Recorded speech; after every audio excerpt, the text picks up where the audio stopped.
today's video, I am going to introduce you to the wildlife videography rig that I use.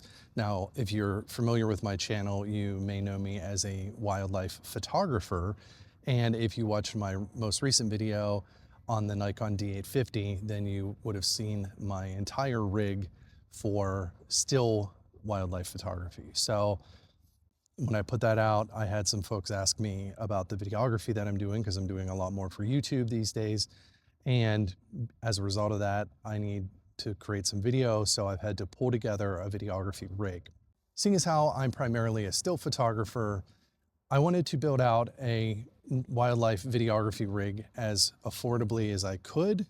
So here behind me, you'll see my setup, and let's walk through it and I'll tell you what all we have there. So starting off, we have the Nikon Z6ii. And you can see I have mounted a little phone holder on there. You'll notice that I have paired the Z6ii with a F mount lens, which is why I have a Z to F adapter on there.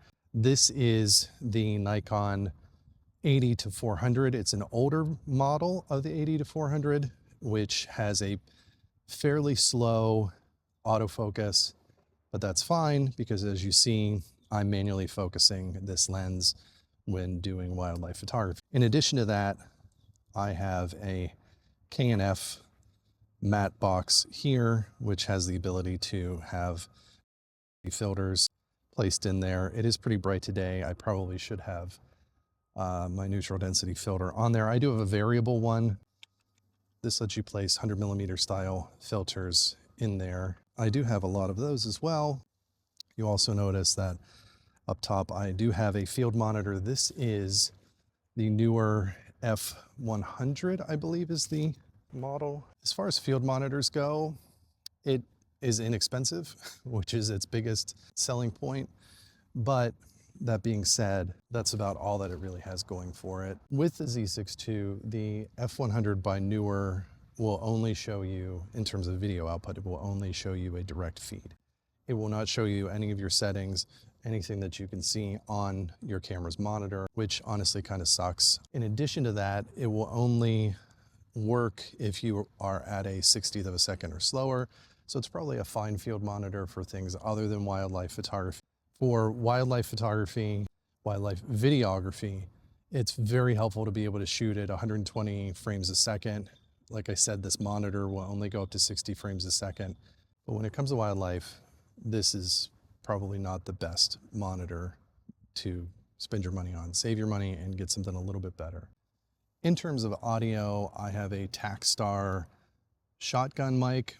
It does an okay job. Again, keep in mind that my purpose with building out this rig was to be able to do what I'm doing as inexpensively as possible. I also have a little V-mount battery by Neewer, and I don't remember exactly how much power this thing has. It's pretty small, but it's much more powerful than the internal batteries that Nikon provides. And of course, I just have a dummy battery hooked up to it so that I'm powering the camera with that.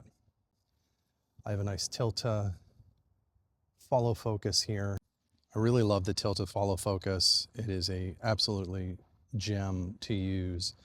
And in addition to that, you'll notice that I have some camouflage tape that's on the lens, as well as some that's sort of falling off of the body here. The reason that I have this camouflage sort of gauze tape essentially on here is really just to break up the camera body and allow for the wildlife to be hopefully a little bit more comfortable. Other tools that are really helpful are things like this lens support that I have here that is also by Neewer. If I can get it to focus on it, there you go. The lens support is a really nice feature to have, and it basically keeps the lens a little bit more stable so it doesn't move around as much, especially when using the follow focus. In addition, you'll notice that the lens is kitted out not only with the follow focus, but with the extra thicker gearing here, which those are also by Neewer. Well, actually, this one's not. I don't remember who this one's by, but this one is by Neewer. This one that I have on the zoom. The zoom on this lens is very tight. You can see how much my setup is shaking with it. which is unfortunate, but that is what it is. Keep in mind, again, trying to do this as cheap as possible. In addition to that, I have, to hold the camera up here, a small rig mounting plate that the camera body is sitting on. It is on backwards. Don't leave a comment telling me that, because I already know that. The reason it's on backwards is so that I could fit everything else onto the rails that I have it on. So 12-inch rails here to support everything. You can see a little bit more camouflage tape on there. I have a small rig cage for the Z6ii here. That cage is basically allowing me to hang things off of it. I have mounted this handle, which allows me, it frees up that hot shoe area and provides me with a cold shoe at the top of that, and allows me then to also use the cold shoe on the cage for the microphone there. In addition to that, the nut that is holding the monitor on there is also from Small Rig. This thing's great. I've had other ones that I've tried to use in the past, but this is so much better put together.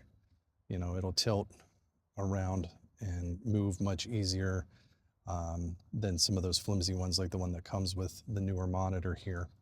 Now, the camera, lens, monitor, all of that stuff would be pretty much useless if not for the tripod that I have everything on.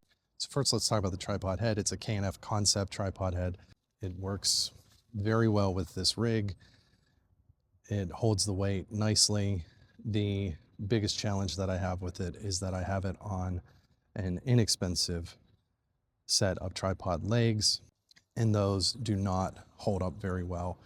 They're carbon fiber, and they aren't meant for this much weight. You can potentially see how easy it is to shift things around. So the next thing that I spend any money on when it comes to this rig is absolutely going to be a new set of tripod legs, mostly because they'll be a bit less expensive than my second purchase that I need to make next, a new field monitor. I'd like to get a monitor and recorder. That way I can send N-Log video straight from the camera. It's raw video for Nikon. That's going to have to hold off a little bit. When I do get a new field monitor, I want a monitor/recorder, maybe birthday or next Christmas. I don't know. Hopefully it'll be sooner than that. One way to help me make sure that it's sooner than that would be to subscribe to my channel and like this video, watch some other videos, help me monetize it, because once I monetize it, I can start using some of those funds towards upgrading the equipment and then bring you guys even better videos. So remember, I put this rig together as inexpensively as possible. The goal was to just have something that I could do some wildlife video with. Well, that's probably enough talking about my kit. Let's get some footage from it and let me show you what it can do.